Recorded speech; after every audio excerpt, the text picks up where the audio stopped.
Hello and welcome, bookworms. Welcome to this week's episode of The Contented Narrative. We are looking at Emily Wilde's Map of the Otherlands. And I know I've only just recently done Emily Wilde's Encyclopedia of Fairies, and I really hope that you guys have read it.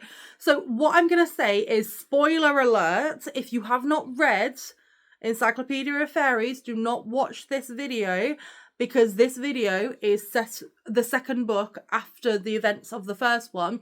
So I will be discussing how the first book ended, but go back and watch my video. Go and read the first book if you want. If you've read the first book, hello. So this is set after the excitement of the first one, where Barnaby has proposed to Emily. Emily has finally discovered that he is a high fae, and he's a prince of a region in Ireland.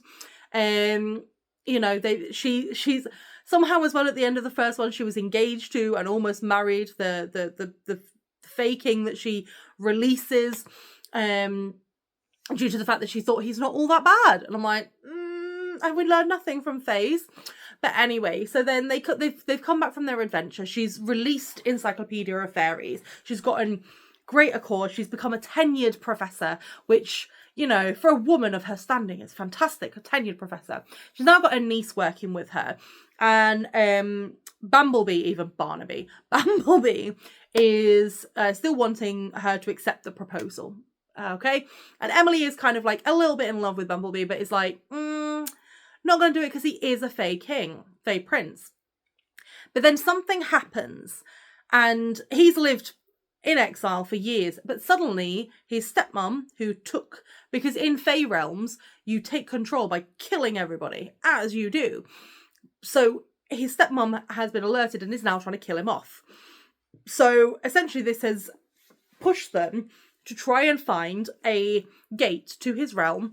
And so they go searching, they go hunting, and essentially, you know, they end up going to the Austrian Alps to find a back door into the realm, you know, and Emily's like, do you know what? I'm going to build a realm, a map of the Otherworlds. I've done the Encyclopedia of Fairies. I'm building a map of the Otherworlds. So she's kind of doing it as a professor thing as well. And while they're out there, because at the same time she's trying to find these two professors that were lost centuries ago that had come to find this nexus point. So she's trying to find them at the same time. And honestly, it's so good. Like, I really enjoyed it. Like, you know, reading about the niece that's bubbly and outgoing because Emily's sort of like an introvert that doesn't like talking to people, and the niece is like just gets on with everybody, and she's trying to find out a nice way to let her down easy. And the fact that they end up in the fairy realm again, I love the way that that's described. I love the different fae that they come across. You know, I love the fact that, you know, they like in this one as well, they come across like little fox fae, so they look a little bit like foxes, but they're absolutely vicious and rip them to pieces. The fact that you hear about fawns, but fawns are not nice creatures like Mrs. Tumnus. It's more like, you know, vicious, kind of like Bambi on steroids kind of thing. I love all aspects of this, and genuinely, apparently there's a third one as well. So the third one has got on my list. Now, I ended up buying this because I was in Waterstones and I saw it and I was like, do you know what? Why not? I enjoyed the first one. Let's buy the second one. And it's just such a good sort of like switch your brain off, just fun. Like, I'd say this is suitable for like children and teenagers. Like, it's not a child's book, but I'd say sort of like from about 10 upwards, like reading this book would be a lot of fun for them. But I would definitely say you would have to have read the first one to read this one.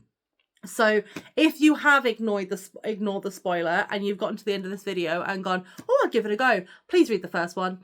And I know that normally I'm the kind of person that would just buy a book and then realise later, oh, damn it, it's like the fifth in the series. Michael hates me for that. It's actually hilarious. But with this one, I've done it the right way. I've bought the first one first, the second one second, and so on and so forth. But genuinely, get to your library if your library stocks it. If not, fun fact about libraries, you can ask them to stock the book, and if it is in another library, they can have it transported to that library so you can borrow it. Okay, so if they don't have it, ask the librarian and I'm sure they can help you, because libraries are dying and we need them to survive. They're safe spaces. But if not, you know, Kindle, paperback, hardback, whatever you like. Just, I think it'll be a really fun adventure for you guys to read. So, you know, again, leave it below in the comments if you enjoy it. Leave it below in the comments if it's not your cup of tea. If there's any books you want me to review, obviously give me a shout and I will try and get round to it as soon as I possibly can. But thank you so much for your continued support, and remember to always keep it contento.